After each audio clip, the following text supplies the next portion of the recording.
friends, welcome back to my channel. If you're new, my name's Amanda. So I'm really excited about today's video. This is a great what's for dinner because it's all about quick, easy meals that you can get on the table fast. You know, so many of us are so busy, and I don't know about y'all, but sometimes I get stuck in that rut of just not knowing what to cook and things like that. And so these are some really quick meals that you can use on nights you don't really want to cook, that'll save you from heading to the drive-thru or getting something out to eat from somewhere else. So I'm really excited to share these recipes with y'all. I hope you enjoy them, but let's go ahead and get into the video. So let's get started on our Copycat McChicken sandwich. So my youngest really loves those sandwiches from McDonald's, and so this is kind of a little healthier way to do it at home and a super simple, easy way to do it. So we've got those chicken patties from Tyson. I'm also going to go ahead and toast up the buns because to me, I always feel like when you toast a bun like that, it just tastes so much better. And we're just baking those chicken patties by the package directions. And now we're just going to assemble it. Y'all, this can't be any easier at all. It's essentially just the chicken patties, the bun, shredded lettuce. Technically, it comes with mayonnaise. My son doesn't like mayonnaise, so I didn't put this on his sandwich this night. But if you're a mayonnaise lover, definitely go ahead and add that on there too. And honestly, you just add whatever condiments you like on your sandwiches. And we're just going to serve this with like some fresh veggies. That way that it's a little healthier. But y'all, this is so quick and easy. I mean, you cannot beat that. And that's really what this video is all about, is about quick and easy things you can get on your table fast, easy dinners that you just don't really have to put much thought into, because sometimes, I don't know about y'all, but it's just like, you know, one last thing to have to think about each week. And so if you can just throw some quick things together, but still have some healthiness to them too, it just makes dinner a lot more easier. So now we've got our oven roasted pork tenderloin. And this really is something you can do however you want. I've just got 2 pork tenderloins here, and I'm just kind of not necessarily basting them, but I guess like rubbing this hoisin sauce on top of them. I have to admit, I don't think I used enough because I just couldn't really pick up the flavor that much, but you could definitely use whatever you wanted on this. Barbecue sauce would also be something good. Lots of different things you could use. And I'm just going to bake this at 450 degrees. I think the recipe, or the guideline kind of I went by, was like 25 minutes or something like that. But essentially, you just want to make sure it's done. And so just as long as it's fully cooked, I always recommend checking it with a thermometer. You know, that's the biggest thing. I think I ended up going like 35 minutes or something like that. And then I've got some carrots here, some baby carrots that I'm just putting some garlic salt, just a little bit, and some olive oil on. And then we're just going to roast those with the pork tenderloins. It's really just a quick and easy side that you can kind of throw together really fast and get it on there. And you might as well roast something with it. And you could do whatever veggie you wanted, whatever seasons you want to do. That's just what I chose to do. You could do all kinds of different stuff. Broccoli, carrots, zucchini, all kinds of stuff. Or a mixture even of stuff too. So my kids, though, they loved the carrots roasted like this. They were like saying that they wished I would make baby carrots like that more often. So I'm definitely going to have to do that. But here it is all done. And this was definitely a quick and easy meal. And I always enjoy like a pork tenderloin like that. And while everything was cooking, we also fixed some rice to have on hand. We thought that would go well. I was kind of thinking more of like the Asian flavors with the hoisin sauce, but like I said, that didn't really come across really well in it. I don't think I put enough on there, but still a good dinner. And like I said, you could definitely use other types of seasonings if you wanted to, or sauces or whatever too. But let me know what y'all's favorite way to fix pork tenderloin is. There's this recipe I need to try soon that's like I think it's like a crock pot one with like gravy, like it makes like a gravy. And I need to do that because I always love stuff like that. It's like comfort food. And I also serve some cucumbers and tomatoes with this on the side, just to kind of up the veggie level there. And yeah, so it was a great dinner. Now we've got buffalo garlic pasta with sauteed chicken breasts. And we're going to get this started with getting our water to boil and then cooking our noodles. I've got some chicken breasts here that I've pounded really thin. And we're going to sprinkle, well, I sprayed them first with avocado oil spray. And then I've also got a little bit of Old Bay on them. You can use whatever seasoning you want to. That's just what I thought I'd use this time. And I'm just going to put a little avocado oil in my skillet over medium heat and saute those about 3 to 4 minutes on each side. When I flip them the first time, I do like to cover them with the lid for the pan just to make sure they get good and done.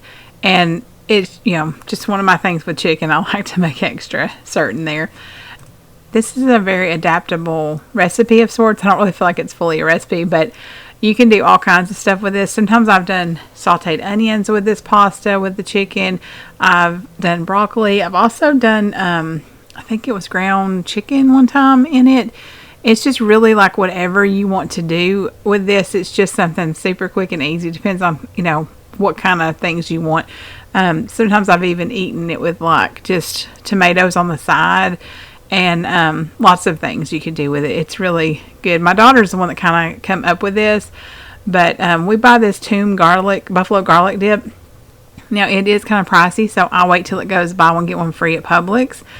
And this really is by taste. So I'm just adding maybe a couple tablespoons of that dip, maybe a tablespoon of the buffalo wing sauce, and then you can taste it. There is also a little bit of pasta water still left in the pasta. I highly recommend you do that just to get it nice and kind of like a loose sauce versus like being more thick.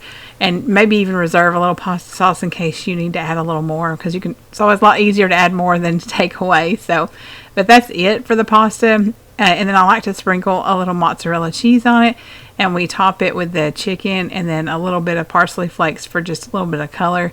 And y'all, this is just a quick, easy, super fast meal.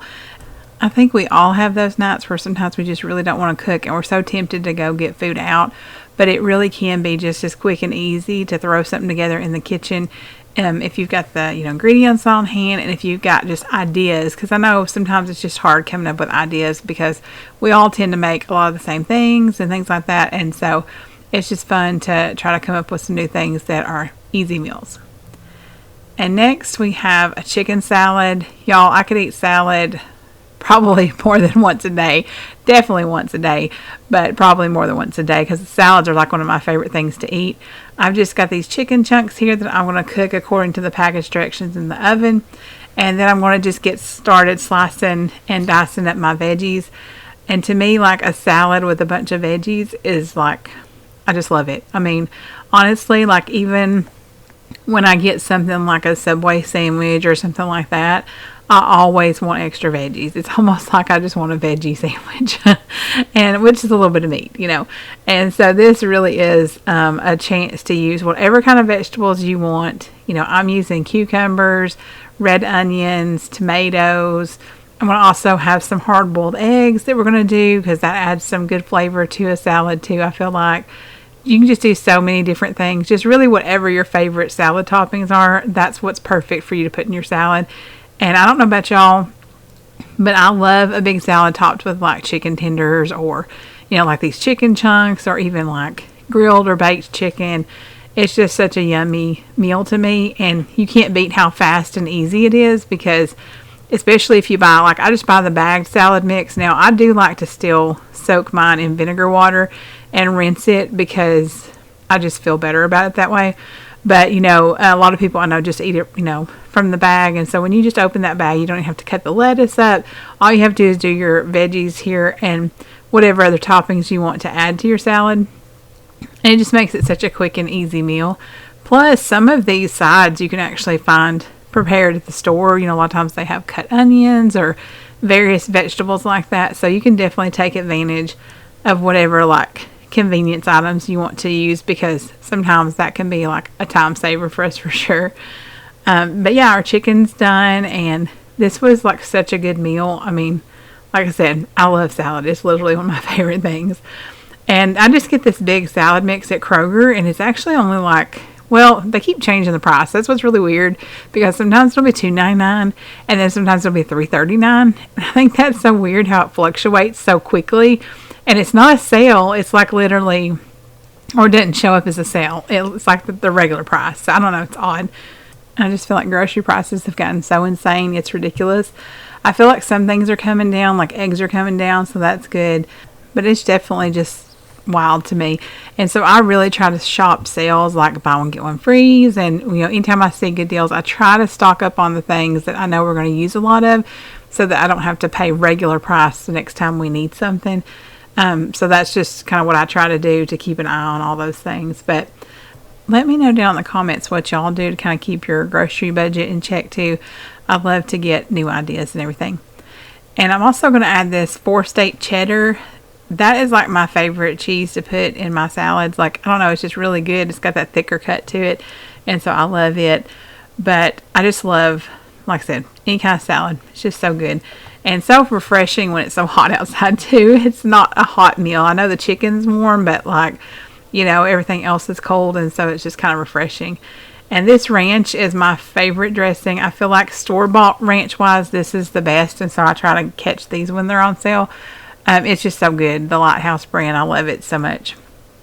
And I feel like ranch is my go-to with salads, although I do like a vinaigrette type, you know, Italian dressing, that kind of stuff too. So now let's get into our Heath Bar Crunch Cake. And y'all, this is like one of my favorite desserts ever.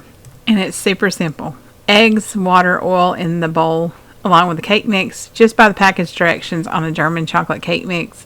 We're going to get that all mixed together and then put it in our pan and bake it by the package directions. Now, once it gets done, that's when we're going to put all the good stuff in it. So we're going to take this cake mix and kind of kick it up a notch, I guess you would say.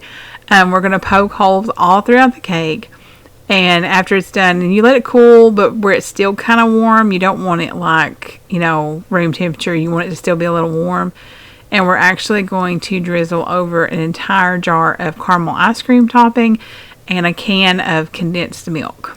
And I will warn you, this is a very rich cake. It's a very like it's just very good, honestly. So it's, like I said, one of my favorites. We don't make it very often because it is so rich, but once in a while it is nice to have it for sure. But once I do this, a lot of times I would go ahead and top it with the whipped topping, and then you also put Heath Bar Crunch type pieces on top. But this time my Cool Whip was not fully thawed out. So what I decided to do was to just go ahead and put foil over it and let it be chilling in the refrigerator. Because in my opinion, this cake is best after it's been stored in the refrigerator. And that's where I store it. Like, I don't leave it out on the counter or anything like that. I store it in the refrigerator. But to me, it tastes best once it's gotten cold and everything's kind of almost like kind of blended together. I don't know. It's kind of hard to explain. But if you've had this type of cake before, you'll know what I mean. But now I've got it, my Cool Whip was finally thawed out, so I went ahead and topped it with that. And I like to try to get the Heath Bar pieces that are still coated with the chocolate. You can actually buy the Heath Bar pieces that don't have chocolate, or you can buy the ones that do. And I do like the ones better with a little bit of chocolate on there. And so just sprinkle those on top, and you have a wonderful, delicious dessert. And again, a refreshing thing in the summer because it's a cold cake. So, you know, when it's nice and hot outside, it's kind of nice to be able to take a piece of that cake and cool off a little bit, because I know it's just been really warm lately. I'm looking forward to fall because I love when it cools down, and it's just fall and spring are probably my favorite times of year, really, because of the fact that, you know, it's not too hot, it's not too cold. Now, winter can get a little colder, so I don't just love the super cold, but it's just right when it's like fall and spring, I feel like. And so we're just going to cut a piece of this so y'all can see in there what it looks like, or at least somewhat, best you can, because the whipped cream or the Cool Whip does kind of cover it up a bit. But like I said, definitely recommend this cake. I know there's different variations on it. This is the only one I've tried. I think there's like a Butterfinger one, and I want to say there's another one too. I don't know. I need to try, you know, some different ones sometime. But thank y'all so much for joining me today. I just appreciate y'all taking time out of your day to spend with me. I hope you've enjoyed this video. If you have, I'd appreciate it if you'd give me a thumbs up. I hope you have a blessed day, and I'll see you in the next one.